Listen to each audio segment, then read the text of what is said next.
Assalamualaikum warahmatullahi wabarakatuh.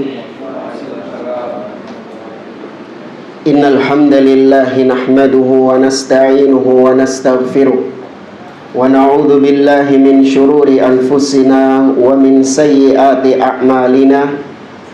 Man yahdihillahu fala mudilla lahu wa man yudlil fala hadiyalah. Wa ashhadu an la ilaha illallah wahdahu la syarika lah wa ashhadu anna Muhammadan abduhu wa rasuluh.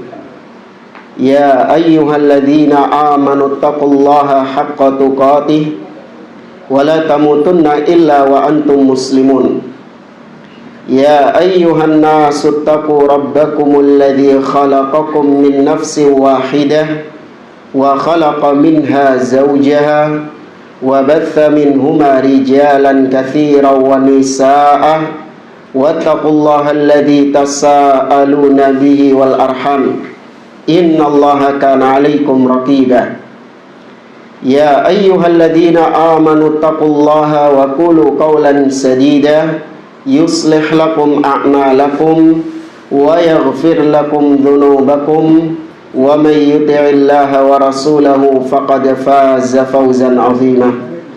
Amma ba'd, fa inna asdaqal hadithi kitabullah wa khairal hadi hadi Muhammadin sallallahu alaihi wasallam wa syarrul umuri muhdatsatuha wa kullu muhdatsatin bid'ah wa kullu bid'atin dhalalah wa kullu dhalalatin finnar.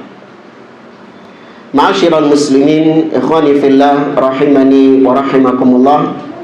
Alhamdulillah, segala puji bagi Allah subhanahu wa ta'ala yang atas limpahan nikmat dan taufiknya kita dipertemukan kembali oleh Allah di majelis ini untuk melanjutkan kembali pembahasan kitab Hilyatu Thalibil Ilm oleh Syekh Bakar Abu Zaid rahimahullahu ta'ala dengan syarah atau penjelasan dari Syekh Muhammad bin Shalih Al-Utsaimin rahimahullahu ta'ala. Kita masih membahas adab at-talib ma'a syaikhihi, adab seorang murid kepada gurunya, sampai pada ucapan penulis wa adamu taqaddumi alaihi bikalamin aw masirin, dan seorang penuntut ilmu tidak mendahului gurunya dalam ucapan atau dalam berjalan. Kata Syekh Utsaimin, fala yanbaghi lit-talibi ay yataqaddama baina yaday syekhi bi kalamin aw masirin. Maka hendaknya seorang talib tidak mendahului di hadapan gurunya, entah itu mendahului ucapannya atau mendahului jalannya. Wa min suwari dzalik, dan gambaran tentang hal ini, contohnya annahu idza taqaddama syekhu mathalan yuridu an yakhruja minal masjid wa kana hida'ut talib an yamini syekh wa talibu an yasarihi marra amama syekh liyakhudhal hida'. Contoh misalnya seorang syekh, seorang guru ingin untuk keluar dari masjid. Nah, sandalnya guru itu ada di sebelah kanan, sedangkan sandalnya murid ada di sebelah kiri. Paham ya gambarannya ya? Jadi ada syekh, guru mau pakai sandalnya, dia ada di sebelah kanan sandalnya, sedangkan murid di sebelah kiri. Maka kemudian muridnya ini mendahului gurunya, lewat di depan gurunya untuk mengambil sandalnya dia. Ini kata beliau termasuk di antara adab yang jelek. Dia melewati depan gurunya hanya untuk sebatas ngambil sandalnya. Fahadha taqaddum fil masir, ini mendahului guru dalam berjalan. Wa i'aqatun li sayri syekhi aidan ka'annahu yaqulu li syekhihi intadhir hatta a'bura wa amurra wa hadha laysa minal adab. Ya, demikian juga gambaran yang lain seperti seorang syekh mau berjalan, seorang guru berjalan, Ya, kemudian dilewati oleh muridnya sehingga membuat gurunya tadi berhenti. Seakan-akan sang murid mengatakan, Syekh, tak disi Syekh, entenono disi.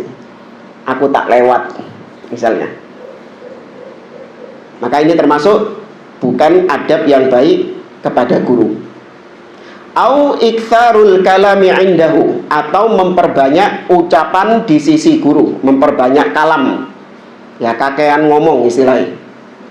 Iktsarul kalam indahu fihi su'u adab, kata Syekh Utsaimin, ya banyak bicara di sisi guru itu merupakan adab yang jelek. Lakinnal majalisa takhtalif, akan tetapi setiap majelis berbeda-beda, setiap tempat berbeda-beda. Idza kana majlisa jiddin fala yukthiru talibu minal kalam, kalau itu majelis yang serius, ya majelis yang formal, maka seorang talib janganlah dia terlalu banyak berbicara kepada gurunya, terlalu banyak basa-basi kepada gurunya. Kalau itu majelis-majelis yang formal, yang serius. Lakin idza kana makana nuzhatin fala ba'sa an ya'tiya ahadu talabati wa yukthiral kalam. Tapi kalau misalnya majelisnya itu adalah majelis yang memang rahat, apa rahat ini ya?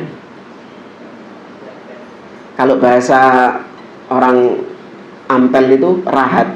Rahat ini ya penuh dengan kehangatan, majelis yang ramah tamah, bukan majelis yang serius. Ya, maka boleh seorang dia itu berbicara kepada gurunya, dia memperbanyak bicara kepada gurunya, wa yu'nisa sadra syekh wa sadral hadirin. Ya, supaya syekh itu benar-benar dia itu diajak bicara, ya dia itu diperhatikan. Ya, kalau misalnya majelisnya itu adalah majelis-majelis yang tadi nggak serius, tapi murid sama guru itu dingin-dinginan gitu, menengai muridnya iki sene ya menengai ya. Jadi kayak nggak direken syekhnya. Nah, maka nggak apa-apa basa-basi, Syekh gimana kabarnya, atau Syekh gimana dakwahnya, atau apalah, tanya-tanya tentang masalah-masalah tertentu, atau bahkan bercanda selama itu tidak melampaui batas, maka ini tidak mengapa. Tapi kalau majelis serius, majelis formal, ya maka jangan terlalu banyak berbicara kepada guru. Kemudian kata penulis, au mudakhalatihi fi hadithihi wa darsihi bi kalamin minka. Termasuk di antara adab yang jelek yaitu masuk ke dalam ucapan guru di tengah-tengah guru sedang menjelaskan pelajaran.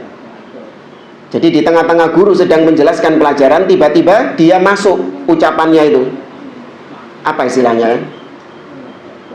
Nyelinap ya. Nyela. Ya, dia menyela. Wa mudakhalatuhu maknaha an yastamirra syekhu fi kalami fatati wa tadkhula fi kalamihi litaqta'al kalam. Maksud daripada mudakhalah, menyela, adalah tatkala syekh sedang meneruskan pembicaraannya, pelajarannya, maka engkau tiba-tiba masuk di situ. Ya, kau tiba-tiba masuk, ya kau ngomong di situ, ikutan ngomong, sehingga engkau memutus ucapannya syekh itu, ucapannya guru itu. Wa hadza la yasihhu la fid darsi wala kharijad dars. Maka ini tidak dibenarkan baik ketika pelajaran atau di luar pelajaran. Ya, ketika kajian atau di luar kajian. Li'annahu min su'il adab. Karena ini termasuk adab yang jelek. Ya, maka tunggu sampai syekh sudah selesai berbicara, menyelesaikan ucapannya, baru kemudian minta izin untuk berbicara. Wa qauluhu, kemudian kata penulis, awil ilhahu alaihi fi jawabin. Termasuk adab yang jelek juga adalah mendesak, makso, ya memaksa syekh untuk menjawab pertanyaan dia. Al-ilhahu bil jawab, kata Syekh Utsaimin, mendesak syekh, mendesak guru untuk menjawab, huwa, maksudnya adalah an yas'ala fayaqula lahu syekh intadhir. Dia bertanya. Jadi seorang murid bertanya kepada syekhnya. Maka syekhnya mengatakan intadhir, tunggu dulu. fayu'idu alaihi su'al wa yukarriruhu. Kemudian dia bertanya lagi dan mengulang pertanyaannya lagi. Ini berarti memaksa, mendesak syekh untuk segera menjawab. Maka ini nggak boleh. Kalau syekhnya bilang intadir, entenono. Nah, terkadang yang ditanyakan itu ada jawabannya. Cuman kadang orang nggak sabaran. Entenono dhisik. Nanti akan ada jawabannya. Ya, termasuk kita dapati di sebagian kajian itu, kita membahas satu tema.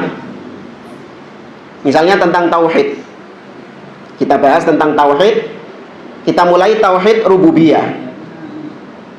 Nanti setelah itu tauhid uluhiyah, nanti setelah itu tauhid al-asma was sifat. Ada pembahasannya itu. Tapi ternyata sang murid ini sudah kesusu tanya tentang tauhid asma was sifat. Syekh, bagaimana hukumnya orang yang mentakwil sifat Allah Subhanahu wa taala? Kata Syekh, intadir, kata gurunya. Entenono. Nanti akan ada pembahasan hal itu, sabar gitu loh. Tapi dia mengulang pertanyaan lagi. Syekh, bagaimana hukumnya orang yang mentakwil sifat Allah Subhanahu wa taala? Maka ini termasuk adab yang jelek, memaksa syekh untuk segera menjawabnya. Wa qauluhu, kemudian penulis mengatakan mutajanniban al-iktsara minas su'al. Seorang murid hendaknya menjauhkan dirinya dari terlalu banyak bertanya kepada guru. Kata Syekh Utsaimin, li anna ba'dhan nasi yuhibbul iktsara minas su'al. Sebagian orang itu memang senang bertanya kepada gurunya. Wa qad yakunu fi ghairi mawdi'id dars hatta yaqula syekh lahu la tukthir. Bahkan meskipun di luar pelajaran, ya di luar pengajian, dia terus bertanya kepada syekh, kepada guru, sampai-sampai sang guru mengatakan la tukthir. Sudah, jangan terlalu banyak bertanya. Kita pernah ditanya, orangnya ini memang ini apa namanya, was-was gitu, aneh-aneh pokoknya pertanyaannya. Ana lupa.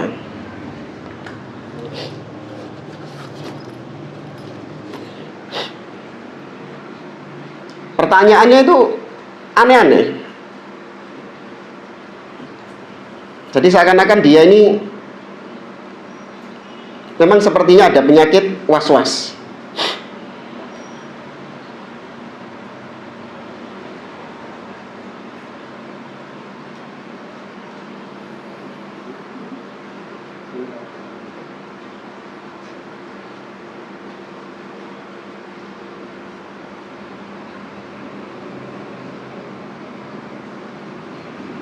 Nah ini misalnya yang terakhir ini, berapa hari yang lalu bertanya,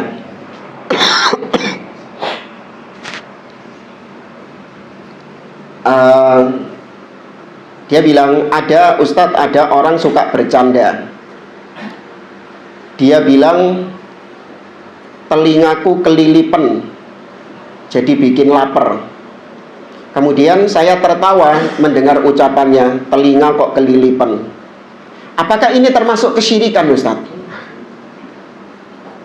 Berarti ya, aneh-aneh pertanyaannya. Kemudian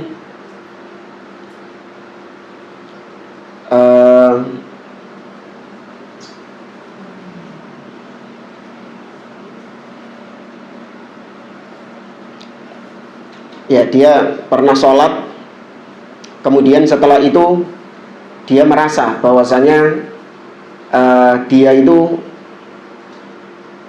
kepikiran hal-hal yang negatif dalam sholatnya. Apakah itu membatalkan sholat?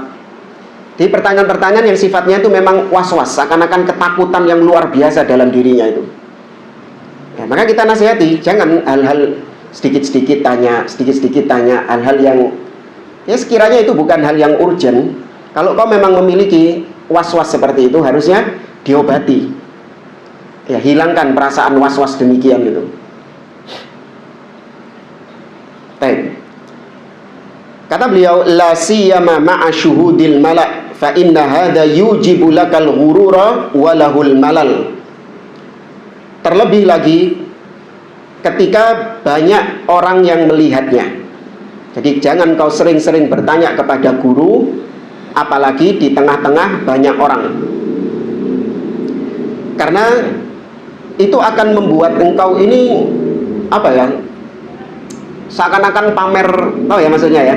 Jadi ada orang yang aktif bertanya itu supaya dia itu mempertontonkan di hadapan manusia bahwasanya dia ini pintar ya.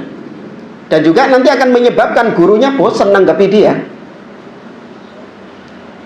Nah, kata beliau, kata Syekh Utsaimin, wa hadza sahih, ini betul.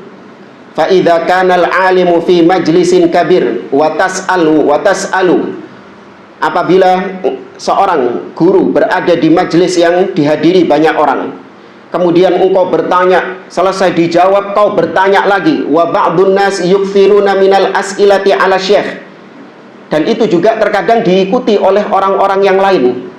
Orang-orang yang lain akhirnya ikut-ikutan bertanya kepada syekh dengan pertanyaan yang banyak.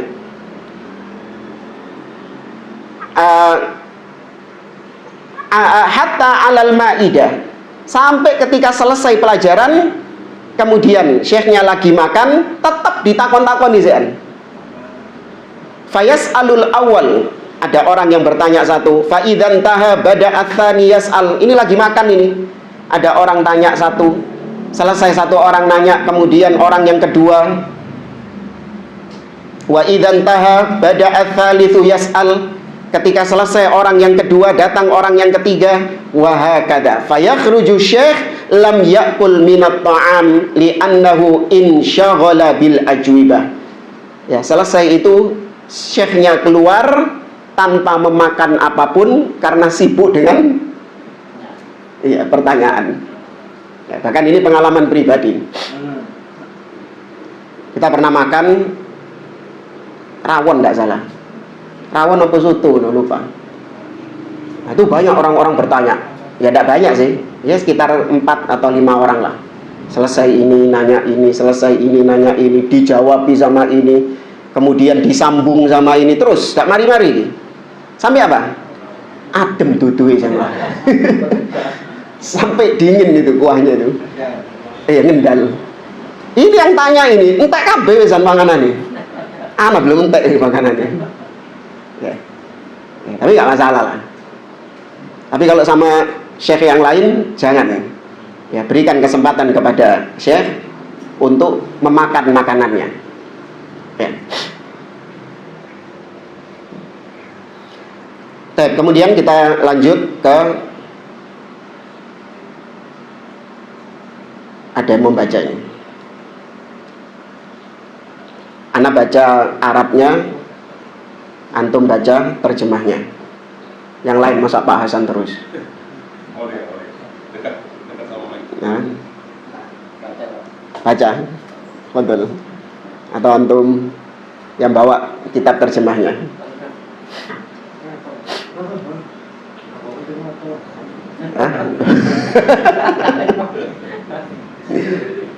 Sampai ini, jangan engkau memanggil dengan namanya. Ya, kelihatan ya. Ya, jangan engkau memanggil dengan namanya. Saya anak dulu baca Arabnya.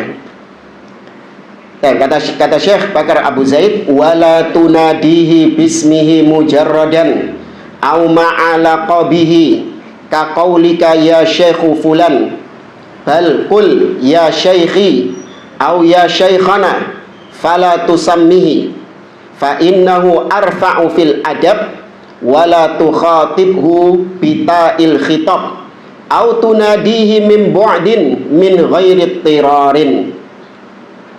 Ya, fadal.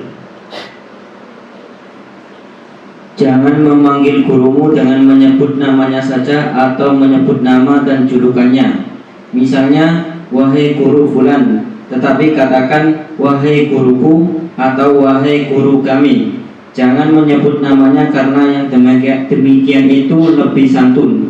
Jangan berbicara kepadanya dengan menggunakan kata ganti kamu atau memanggilnya dari jauh kecuali dalam keadaan darurat. Nah, dan kita baca syarah penjelasan ucapan Bakar Abu Zaid, Syekh Bakar Abu Zaid tadi. Kata Syekh Muhammad bin Shalih Al-Utsaimin, maksudul muallif mimma dzakara alla tunadi syaikha fala taqulu ya Muhammad, ya Abdullah, ya Ali mujarradan. Maksud daripada ucapan Syekh tadi yaitu jangan engkau memanggil guru langsung dengan menyebut namanya. Kalau namanya Muhammad, panggil Muhammad, ya Muhammad. Nah, kalau di Indonesia langsung mat. Atau misalnya ya Abdullah atau ya Ali, au ma'alaqabihi, atau dengan julukannya, ya Syekh Abdullah, ya Syekh Ali, ya Syekh Muhammad. La taf'al dzalik, jangan engkau melakukan itu. Bal qad yuqal wala tunadihi bilaqabihi, fala taqulu ya Syekh, bal qul ma taqulu ahsanallahu ilaik wa ma asbaha dzalik. Loh, ini sudah ya? Belum ya? Hah? Belum.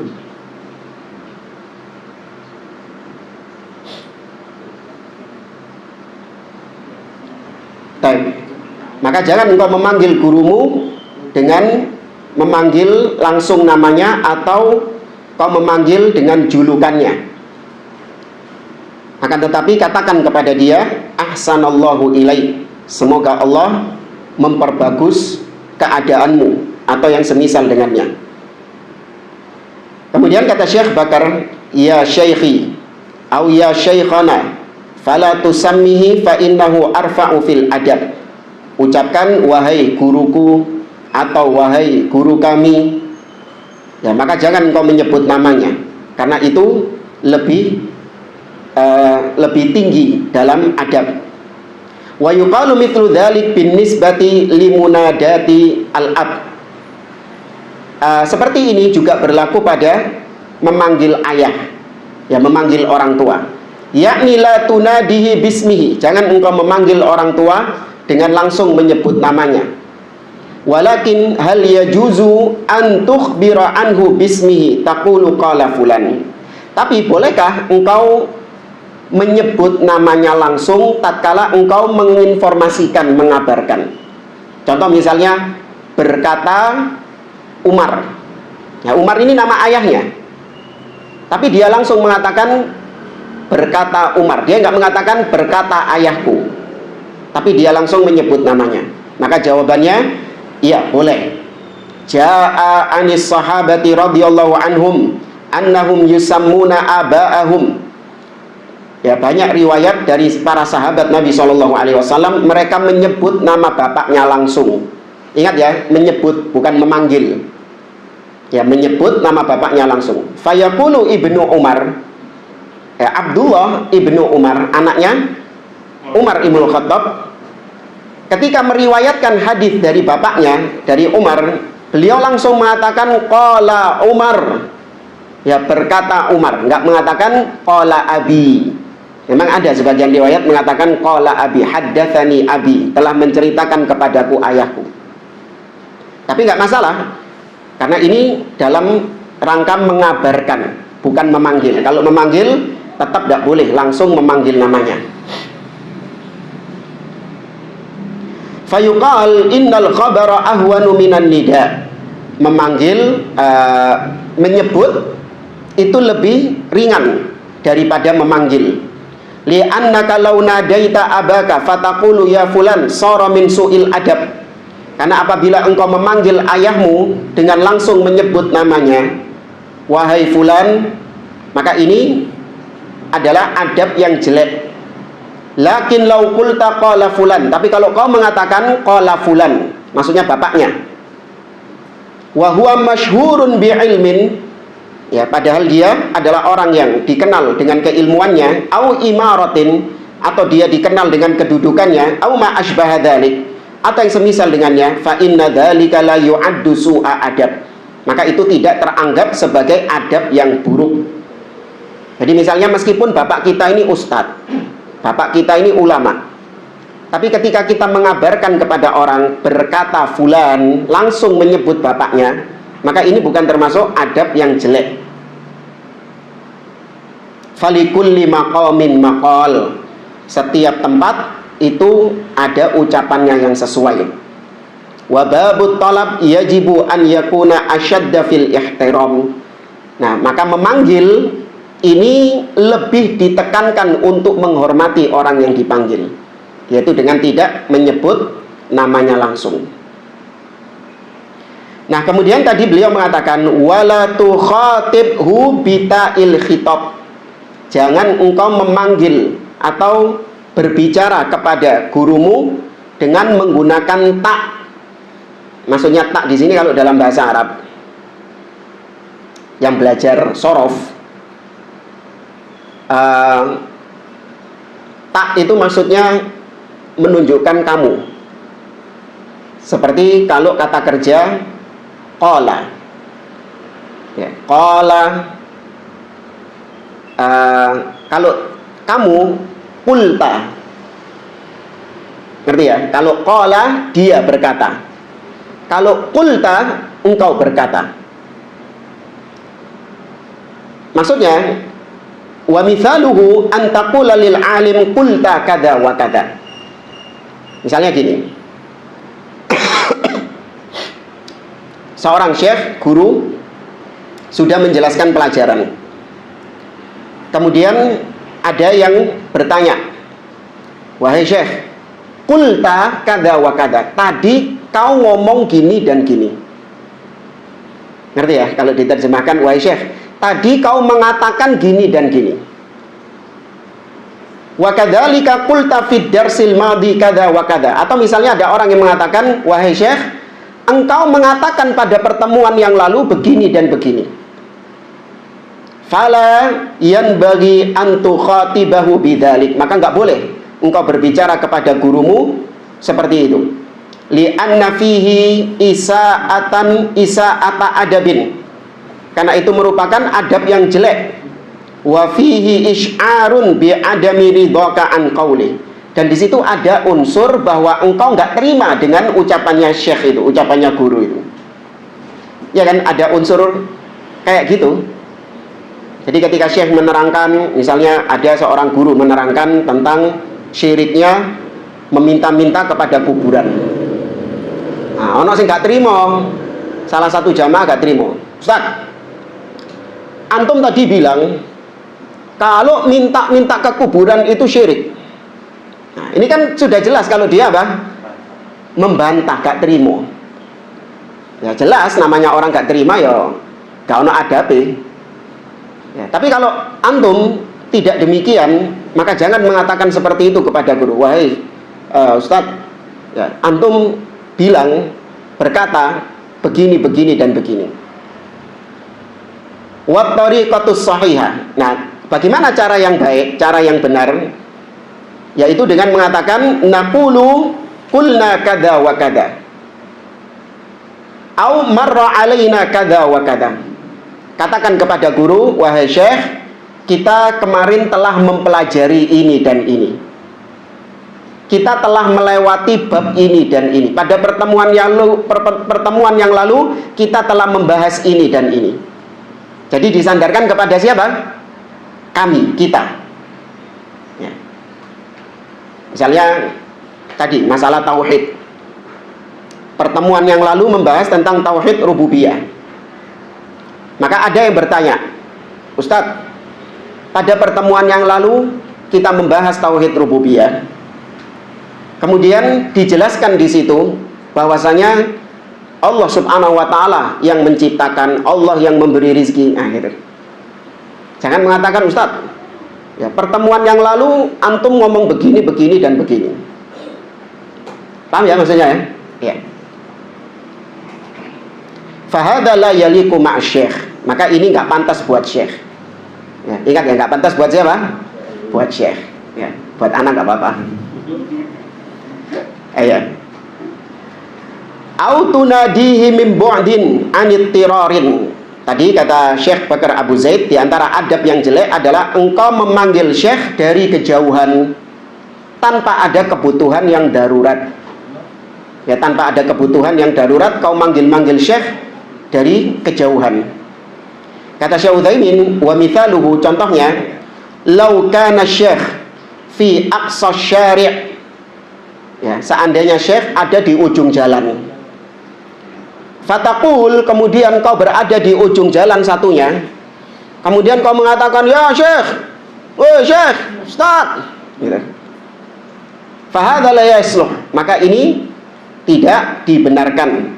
Walakin idza wasalta fala ba'sa. Tapi kalau kau sudah sampai di dekat syekhnya, maka enggak masalah kau memanggil syekh tersebut.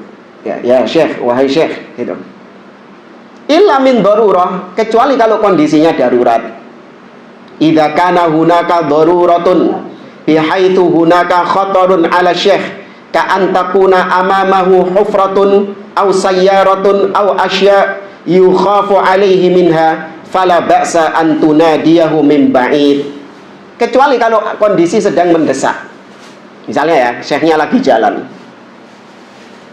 Ya, karena mungkin syekh ya, jalannya itu sambil baca kitab, Masya Allah. Nah, antum lihat dari jauh, depannya itu ada got. Ya kan? Maka ketika itu nggak apa-apa kau memanggil syekhnya, syekh, awas. Kok nyemplung syekhnya. Atau misalnya ada mobil yang mau nabrak, maka nggak apa-apa kau memanggil dari jauh. Wa kadzalika idza kana talib mutarran lil alim kay yusa'idahu fi syai'in minal asya' fala ba'sa bihi. Atau kebalikannya, yang butuh pertolongan adalah muridnya. Ya, misalnya muridnya lagi apa? Hah? Jogging. Terus? Ya kebalikan lah. Dia jalan pas ada mobil mau lewat. Enggak, bukan. Kebalikannya itu maksudnya gini. Muridnya ini sedang ditimpa musibah, dia butuh pertolongan. Maka dia memanggil siapapun yang lewat. Ternyata sing lewat ustadz. Iya, ternyata yang kelihatan ustadznya. Akhirnya dipanggil ustadznya dari jauh, "Ustadz, tolong ustadz." Gitu. Maka ini enggak fala ba'sa bihi, juga tidak mengapa. Apa contohnya? Nah, misalnya muridnya jatuh dari motor atau jatuh dari sepeda. Ya, kemudian ya tulangnya terkilir atau keselio atau apa, nggak ada yang ngangkatin dia. Ya, nah kelihatan dari jauh ustadznya, maka tidak apa-apa dipanggil ustadz, tolong ustadz, gitu. Paham ya? Jadi kalau darurat tidak mengapa. Baik, lanjut. Siapkan ya. Kata Syekh Bakar, bukan sih. Oh belum. Wa hunaka mas'alah law qala qailun al-iktharu min adabi talib ma'a syaikhihi hal yakunu fiha madkhalun lis-sufiyyah wa hal min dhabitin li hadhihi al-adab. Nah, kalau ada yang bertanya, apakah seorang murid dengan adab-adab yang begitu ketat kepada syekhnya ini, apa enggak mirip-mirip seperti orang-orang sufi dalam memperlakukan gurunya? Ngerti ya? Apakah dengan adab-adab seperti ini, apa nanti tidak menjadi bahan untuk masuknya orang-orang sufi ya dalam masalah adab kepada guru? Karena orang-orang sufi ini kan hulu kepada gurunya sampai apa? Ngesot, sampai jongkok. Ya. Maka dijawab oleh beliau, inna talabatil ilmi aksamun. Maka sesungguhnya penuntut ilmu itu ada beberapa model, beberapa tingkatan. Tingkatan yang pertama, talib mubtadi, ya murid yang masih baru. Fahadha yajibu ayyuqallida syaikhahu fi kulli hal. Maka hendaklah dia ini taklid kepada syekhnya dalam segala sesuatu. Niru syekhnya dalam segala sesuatu. Ini kalau dalam level baru. Wala yumkin an yanalal ilma illa bihadhihi tariqah. Karena seorang murid nggak akan mungkin bisa mendapatkan ilmu kecuali dengan dia mengikuti gurunya. Wala aqulu yajibu syar'an. Tentu aku tidak memaksudkan wajib secara syar'i. Ya, maksudnya seorang murid wajib mengikuti, meniru gurunya, bukan secara syar'i. Maksudnya secara syar'i ini memang tidak ada dalil yang menyuruh hal tersebut. Tapi ini dalam rangka untuk supaya dia mendapatkan ilmu dari guru itu. Kenapa tidak dikatakan secara syar'i? Li'annahu la ahada yajibu taqliduhu syar'an illa Rasul sallallahu alaihi wasallam. Karena tidak ada manusia yang diikuti secara mutlak, semua tindak tanduknya itu diikuti, kecuali yang khusus bagi Nabi. Semuanya ditiru, dijadikan sebagai contoh suri tauladan, kecuali siapa? Rasulullah sallallahu alaihi wasallam. Lakin kalamana huna min nahiyatit tatalammat. Namun yang kita maksud di sini dari sisi ya berguru, ya dari sisi menimba ilmu. Ya, maka ini jenis yang pertama, seorang penuntut ilmu yang baru. Maka dia coba ikuti gurunya. Baru kemudian shara indahu syai'un minal ilmi wal ma'rifah. Ketika dia sudah memiliki ilmu dan sudah punya pengetahuan, fala ba'sa an yunakisha syekh, maka barulah dia boleh untuk berdiskusi dengan syekh. Ya, boleh dia untuk berdiskusi dengan syekh. Kalau sufi, nggak boleh. Meskipun kau sudah punya ilmu, nggak boleh engkau mendebat gurumu sedikit pun. Ya, teringat ucapan Muhammad Amin Al-Qurdi dalam kitabnya Tanwirul Qulub. Ya, Tanwirul Qulub ini kitabnya orang-orang sufi. Di situ disebutkan fala taqul disebutkan di situ alla ya'taridahu walau kana zahiruhu haraman. Di antara adab murid kepada gurunya, yaitu tidak boleh menentang guru meskipun yang dilakukan oleh guru itu zahirnya haram. Nggak boleh ditentang, nggak boleh ditanya. Misalnya guru ngerokok, atau guru minum khamr, atau guru meninggalkan sholat. Ini kan zahirnya perkara yang haram. Maka jangan ditanya. Ya, wala taqul, jangan kau mengatakan lima fa'alta kada wa kada. Kenapa syekh kau melakukan ini dan ini? Li'annahu man qala li syaikhihi lima la yuflihu abadan. Kata dia, karena barang siapa yang bertanya kenapa kepada gurunya, maka dia tidak akan beruntung selama-lamanya. Ya, kualat. Makanya orang-orang sufi ini sumpah ketika ditanyai dalil. Ya kan? Siapa itu? Pak Kumis itu.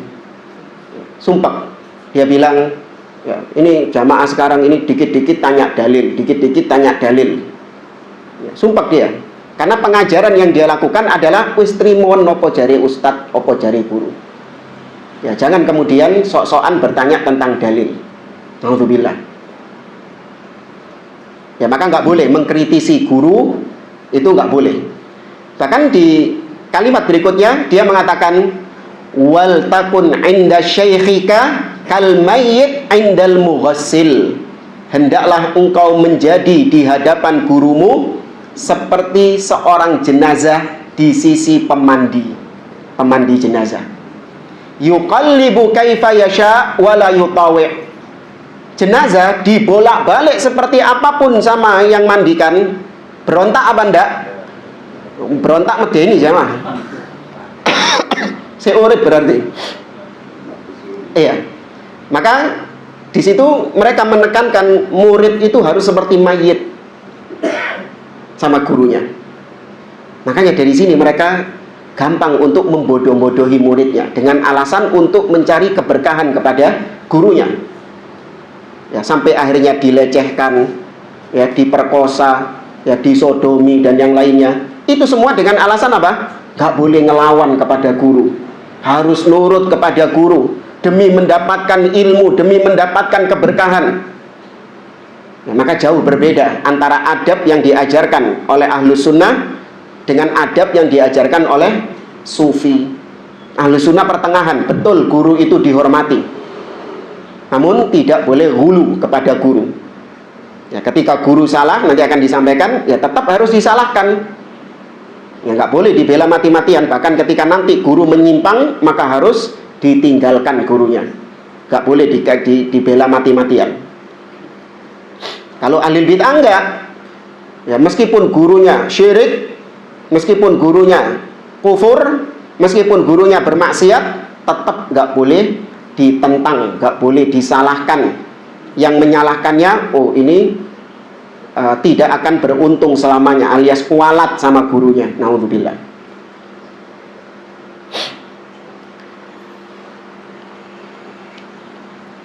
Baik, kita lanjutkan kata Syekh Bakar Abu Zaid.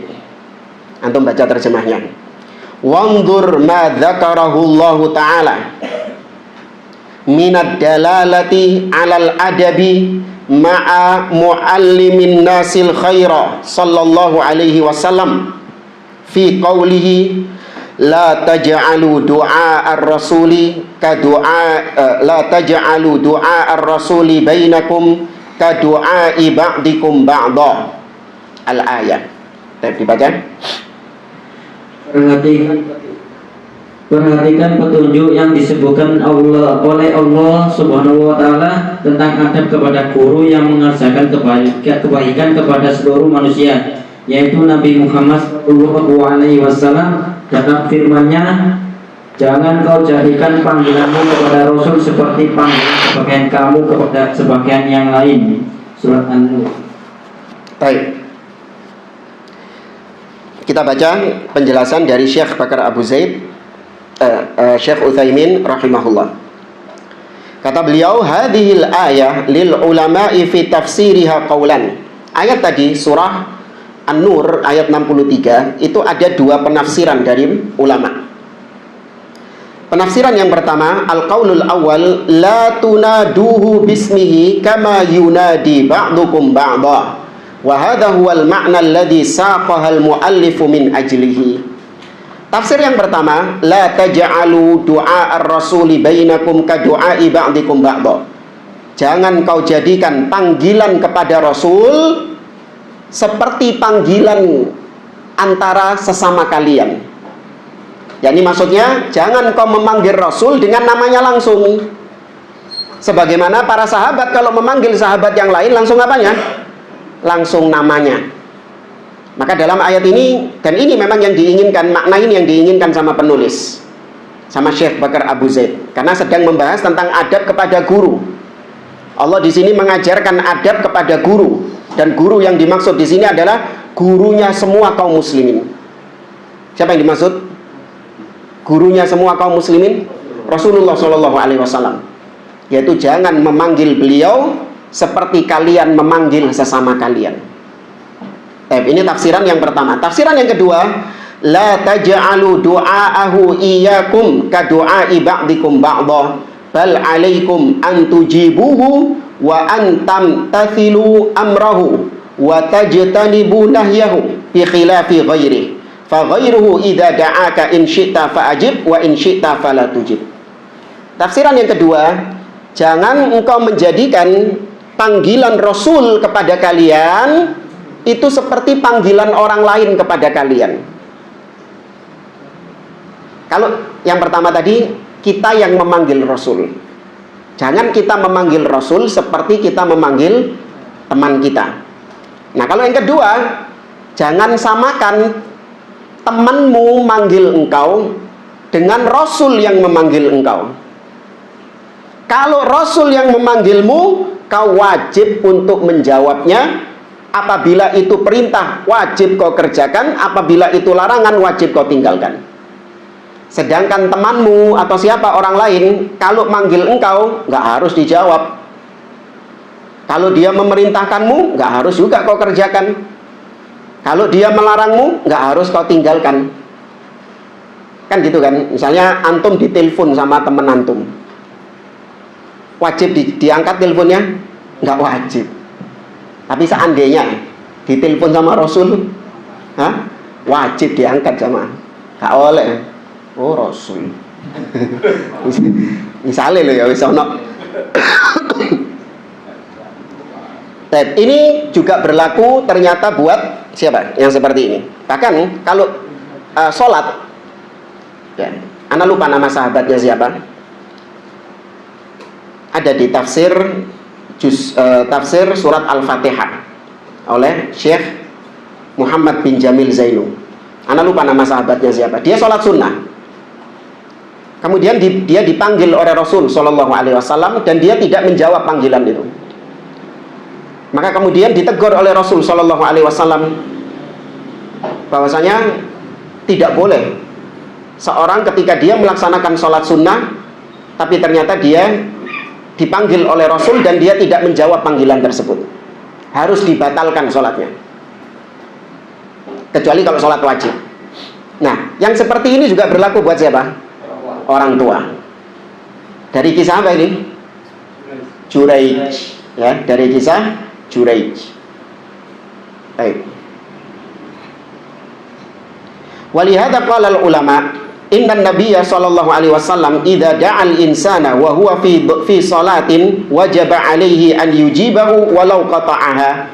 Karenanya para ulama mengatakan sesungguhnya Nabi apabila memanggil seseorang, nah orang yang dipanggil ini sedang dalam kondisi sholat, maka dia wajib untuk menjawab panggilan Nabi dan memutus sholatnya.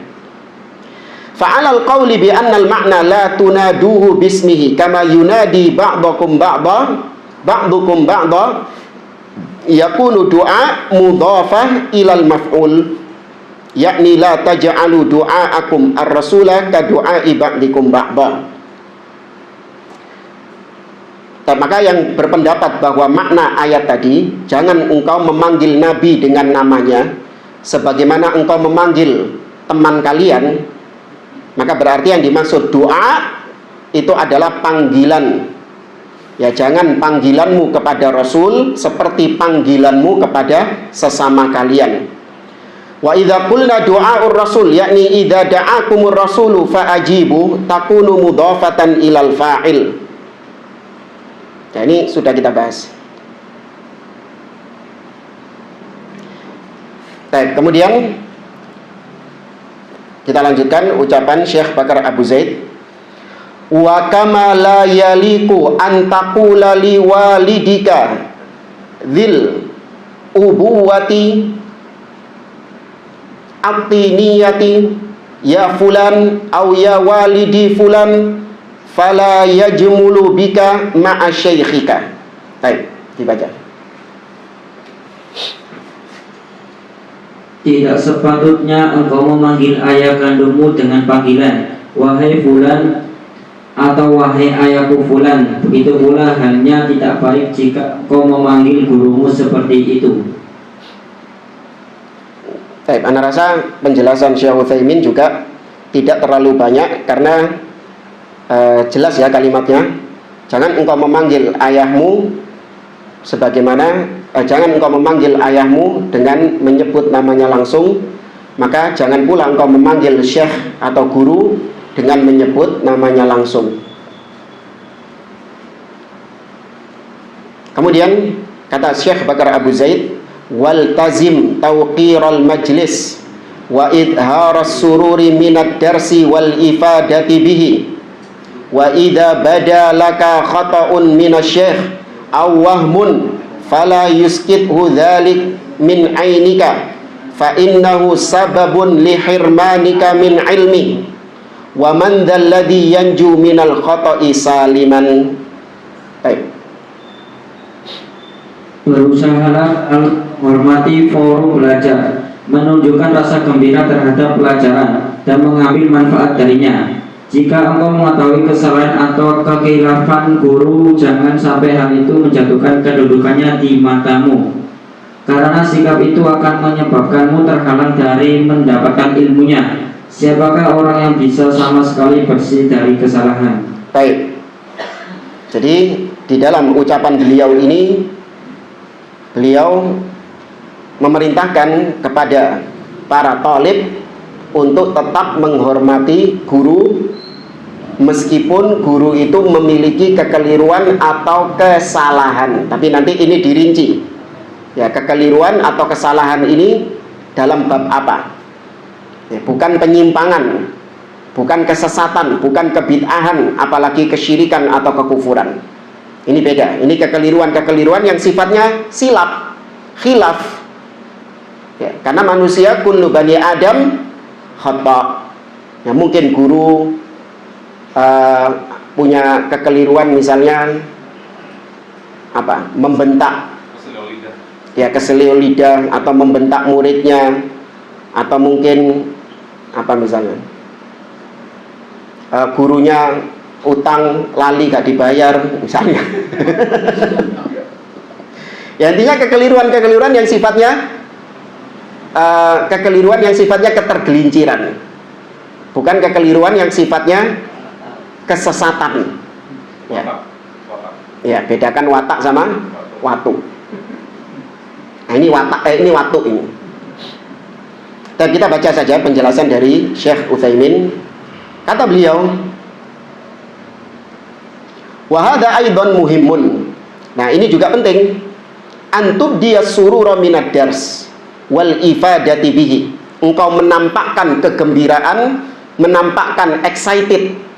Ya, apa ya? Semangat dalam pelajaran, dan engkau benar-benar mengambil faedah dari pelajaran itu. Wa antar taqibahu bi farighis sabr amma anta tamalmala famarratan taqlibul kitab wa marratan tukhattitu fil ardi wa marratan tukhrijus siwak wa tatasawwad wa marratan tuslihul ghutra wa ma ashbaha dhalik fa hadha ma'nahul malal. Fala yanbaghi li talibil ilm an yafrah ka'annahu nazala fi riyadin yajni thimaraha. Ya, kata beliau, hendaklah engkau mengambil pelajaran dari sang guru tersebut, dan engkau bersabar ketika engkau duduk di hadapan guru, ketika engkau, ya kalau sekarang di pengajian, ya engkau bersabar mendengarkan ilmu yang disampaikan olehnya. Adapun sebagian thalib yang menampakkan sikap malal, menampakkan sikap bosan. Ya, bagaimana sikap bosannya? Ya terkadang daunok gaya ini buka-buka halaman-halaman buku atau gini. Ini maksudnya ya? Ya buka-buka buku atau tukhattitu fil ard, atau dia bikin garis-garis di tanah. Ini kalau tanah. Ya, kalau karpet yang bikin garis-garis itu pernah ya? Ya kan? Bikin garis-garis di karpet. Atau sedikit-sedikit mengeluarkan siwak. Ya, siwak. Kono kayak ini siwak. Sampai siwak wis elek kabeh. Atau misalnya tuslihul ghutra, dikit-dikit betulin surban. Kalau di Saudi itu ada pelajar-pelajar itu yang suka dikit-dikit menekno iki lho, ngencengi iya umek. Apa? Iya, supaya ditengakno ini, dikit-dikit diturunkan lagi, terus pokoknya dikit-dikit umek menekno ini. Itu kalau di Saudi. Kalau di sini paling betulnya apa? Betulno peci. Iya. Padahal enggak apa-apa, cuman perasaannya dia saja. Kok koyo miring iki gitu. Atau yang semisal dengannya. Maka ini menunjukkan bahwasanya dia menampakkan sikap bosan. Ya, maka yang wajib bagi seorang penuntut ilmu, dia menampakkan kegembiraan, menampakkan semangat. Ya, seperti seakan-akan dia ini sedang berada di taman yang rindang, yang siap panen. Ya, antum kalau sekarang berada di taman yang isinya buah tok, ya, apalagi buahnya kesukaan antum, pasti kan antum senang. Ya, maka demikian seorang penuntut ilmu, dia itu sedang berada di sebuah taman yang berisi pohon-pohon yang rindang, yang buahnya siap dipanen. Kemudian, lakin idza bada wahamun au khata'un minasy-syekh fahal yasqutu talib au yunabbihuhu fi makanid dars au fi makanin akhar. Nah, kalau seorang syekh keliru, nampak bagi murid gurunya keliru, atau waham ini ada ucapan yang kok sepertinya ambigu. Ya, ucapan-ucapan yang kok kayaknya keseleo atau keliru gitu loh. Atau memang keliru. Apakah seorang penuntut ilmu diam atau diingatkan di pengajian itu, atau diingatkan di tempat yang lain? Paham ya maksudnya ya? Jadi kalau ada kekeliruan, syekhnya ngomong keliru atau melakukan perbuatan yang salah, apakah itu langsung oleh murid diingatkan di tempat itu juga langsung, atau diingatkan di tempat yang lain di luar? Maka jawabannya, hadza yajibu iltizamul adabi fihi. Maka yang harus diperhatikan bahwa tetap menjaga adab. Fanaqul, maka kita katakan, la yajuzu laka antaskuta alal khata'. Kau nggak boleh diam dari kekeliruan. Ya, jangan diam dari kekeliruan. Li anna hadza dararun 'alaika wa 'ala syekhika. Karena kalau kau diam dari kekeliruan, ini membahayakan dirimu dan juga membahayakan gurumu itu. Fa innaka idza nabbahtahu 'alal khata' wantabaha aslahal khata'. Karena seorang guru apabila dia diingatkan dari kekeliruan dan dia menyadari kekeliruan itu, maka tentu dia akan memperbaiki kekeliruan tersebut. Ya, dia akan memperbaikinya. Ya, ini kalau gurunya nggak sok. Ada guru-guru yang sok.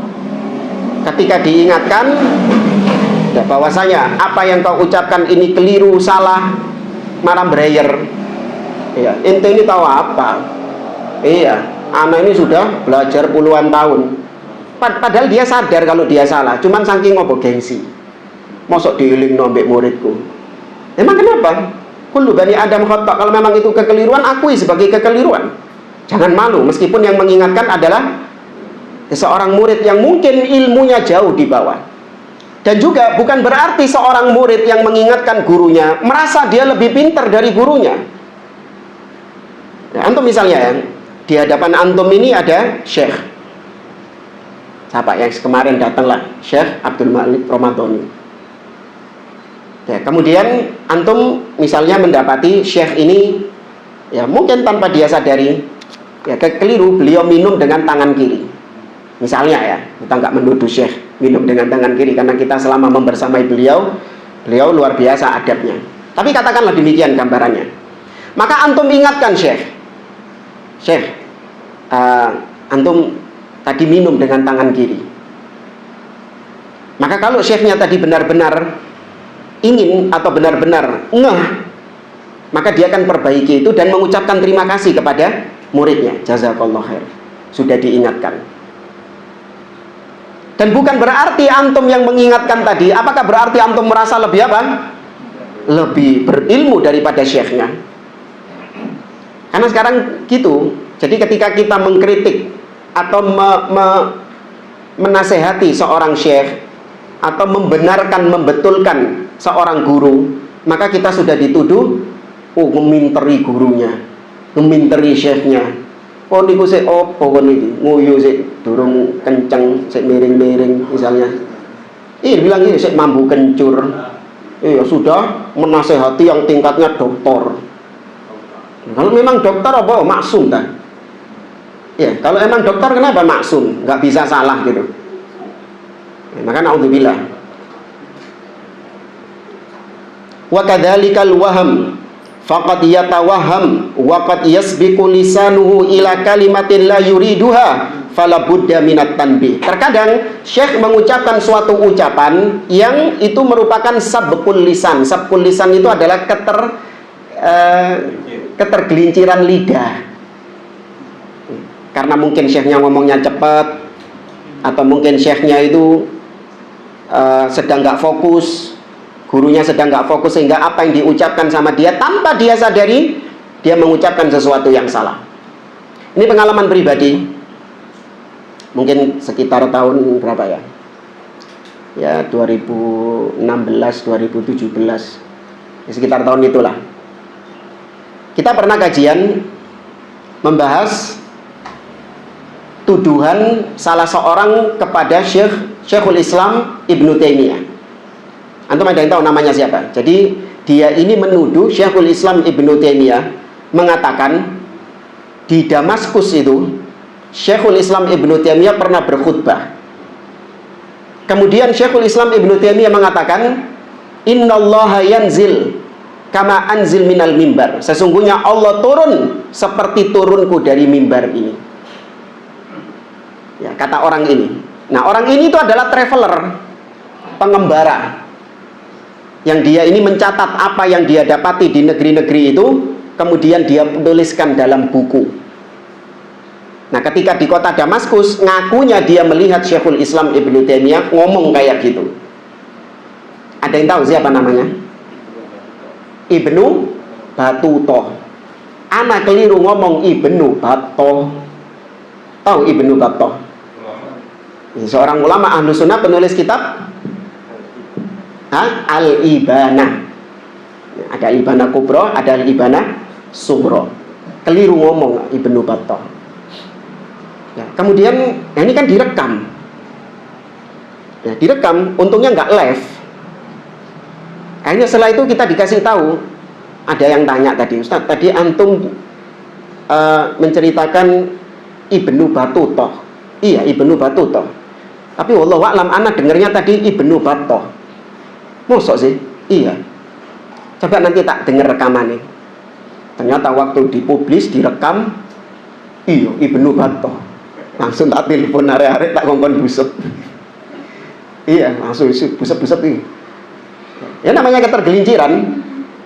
Kita terkadang nyebut Nabi Isa, yang sering ya, kita nyebut Nabi Isa keliru Nabi Musa, atau Nabi Musa keliru Nabi Isa. Makanya seperti ini harus diingatkan juga. Jangan dibiarkan. Walakin yabqa hal unabbihuhu fi makanid dars au idza kharaja.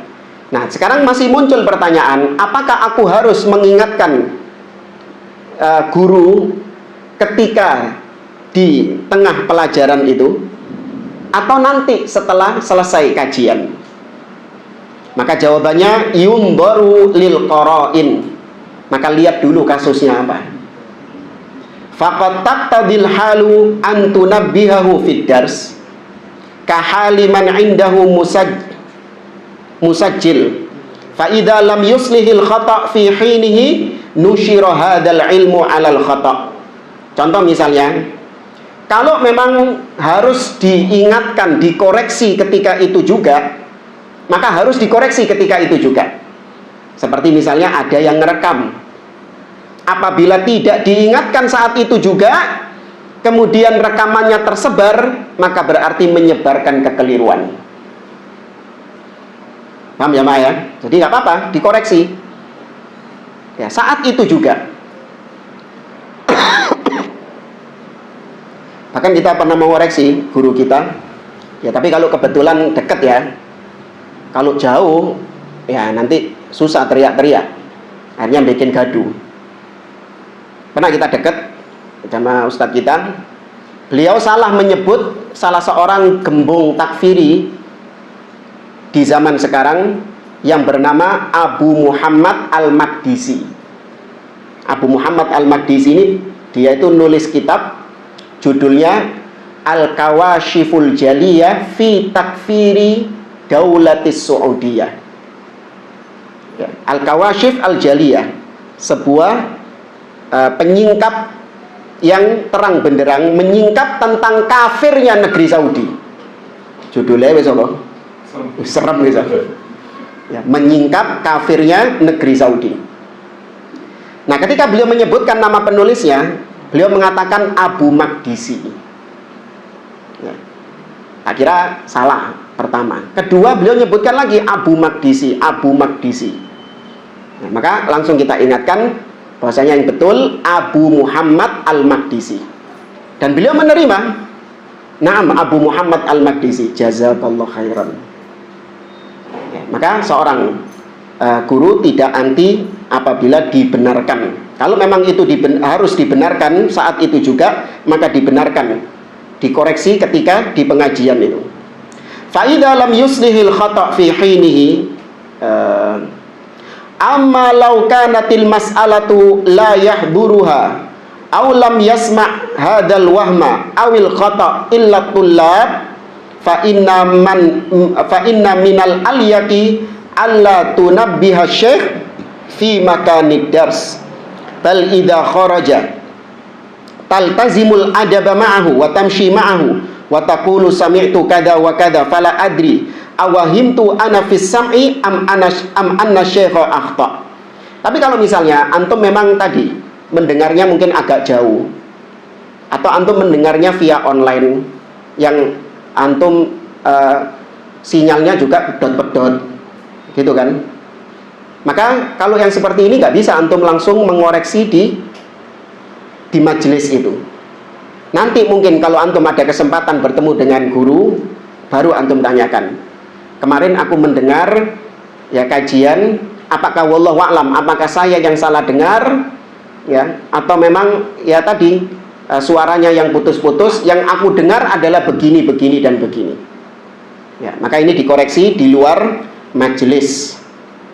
Ya, tapi intinya yang ingin disampaikan oleh beliau, kalau memang itu bisa dikoreksi di luar majelis, maka dikoreksi di luar majelis. Tapi kalau itu dikoreksi, harus segera dikoreksi di dalam majelis, karena kalau tidak dikoreksi nanti akan tersebar kekeliruannya itu, maka harus dikoreksi di dalam majelis itu.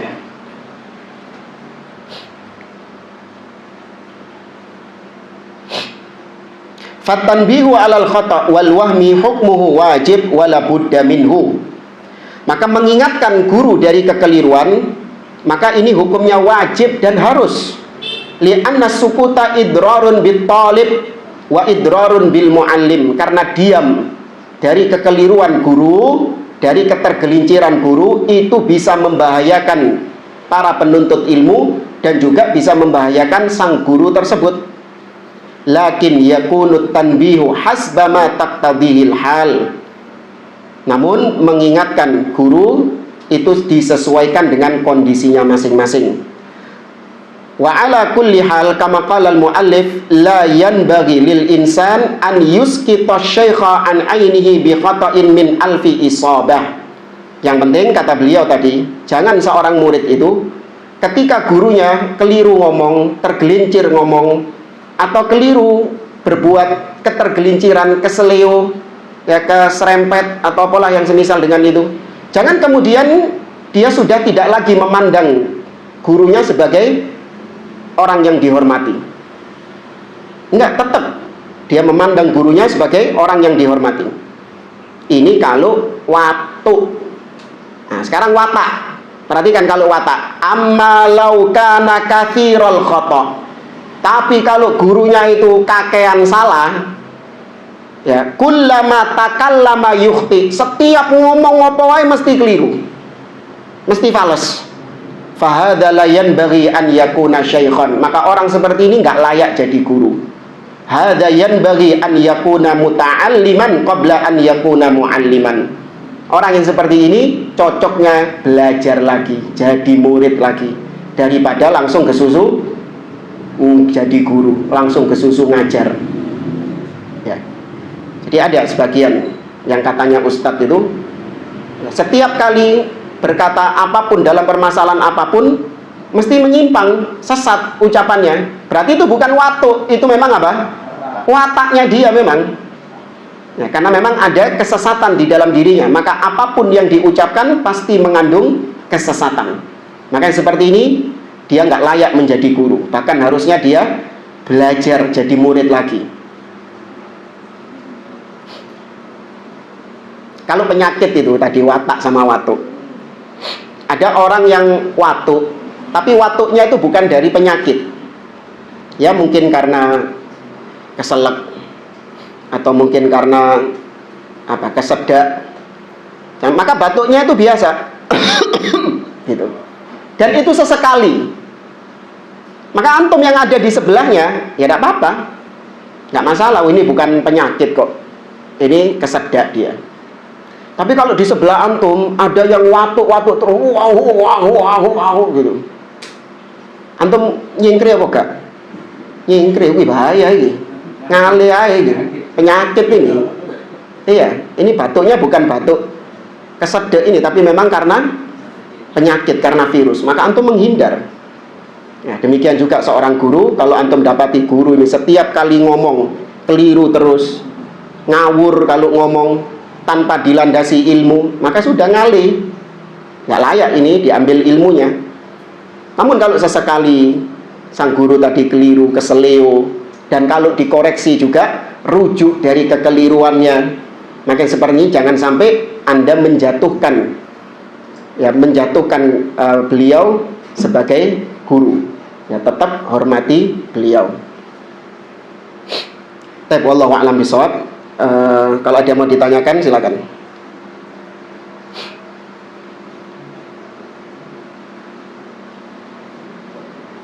Kalau semi bercanda tuh, kayak sekali Ya tadi, bercanda. iya nggak masalah. Tapi yang tadi di majelis yang bukan formal. Kayak formal. Kalau yang formal jangan mestinya. Iya. Tapi maksudnya tandanya dalam arti masih konteks yang seperti Anda Bang. Ya kalau gurunya memulai tidak masalah. Ya, tapi kalau gurunya nggak memulai, dalam artian gurunya sedang serius, ya kemudian antum membawa kalimat-kalimat yang bercanda, ya maka ini nanti membuyarkan konsentrasi yang lain. Bukan itu ya, bukan sebagai penyegaran. Iya, makanya kalau gurunya ini memang mengajak untuk bercanda, maka nggak apa-apa antum timpali dengan bercanda. Ya. Tapi kalau gurunya memang sedang serius, ya sudah jangan dimasuki candaan. Nanti akhirnya jadi buyar. Dan anak pengalaman dulu pernah diusir dari kelas gara-gara tak guyoni gurunya. Ya. Ya, waktu itu pelajaran Ustadz Imam Wahyudi rahimahullah ta'ala. Anak sama beliau dekat luar biasa. Ya, sehari-hari memang guyonan tok anak sama beliau ini rahimahullah. Waktu ketika beliau serius di kelas, ya tak guyoni ya. Langsung beliau memasang muka serius, ya Umar ukhruj, dia bilang gitu, keluar ini. Iya. Jadi di situ menunjukkan bahwasanya ada tempatnya bercanda dan ada tempatnya serius. Beliau bukan orang yang nggak mau dipercandai, enggak. Tapi ada tempatnya di situ. Nah, wallahu a'lam.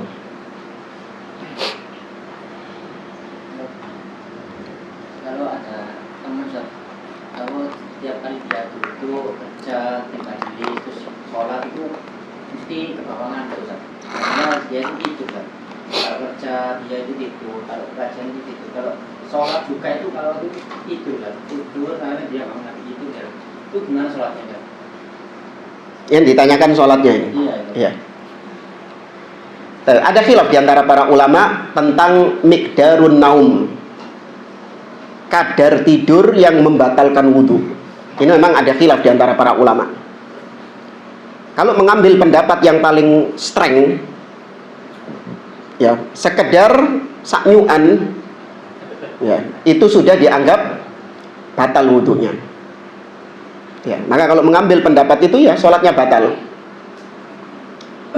Tapi pendapat yang lain, kadar tidur itu dianggap kadar yang membatalkan wudhu adalah ketika memang masuk ke dalam deep sleep sampai dia tidak sadar. Ya, adapun kalau tadi itu masih dalam kesadaran, apa namanya micro sleep. Ya, itu masih dalam kondisi sadar dia. Adapun kalau sudah deep sleep, sudah tidur yang nyenyak, pules, sehingga dia tidak merasakan apapun yang ada di sekitarnya, maka ini membatalkan wudhu. Nah, pakai mimpi lagi, pemane ngorok. Kalau nggak baca Al-Fatihah aja tuh, kalau dia misalnya kelas sendiri juga, terus dia itu ketiduran, terus Al-Fatihahnya rusak gitu. Gimana tuh? Ya, ketiduran tadi itu apa? Deep sleep apa? Ya itu, ya karena tadi itu mesti tidak langsung bangun lagi, terus tadi tidur lagi. Nah, sampai 2 detik itu dia itu tidur langsung telepon itu.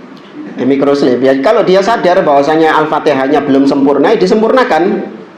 Karena kalau sampai Al-Fatihahnya tadi tidak dia sempurnakan, maka batal sholatnya. Karena Al-Fatihah itu rukun.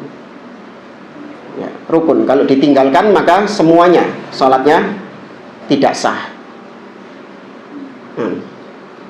Kalau surat-surat yang lain itu sunnah dalam sholat. Dia ketiduran atau mungkin micro sleep waktu baca surat Al-Baqarah misalnya, ya, maka ini tidak mencederai keabsahan sholatnya. Wallahu a'lam. Dan kalau tidak ada, kita cukupkan. Subhanakallahumma wa bihamdik, asyhadu an la ilaha illa anta astaghfiruka wa atubu ilaik. Assalamualaikum warahmatullahi wabarakatuh.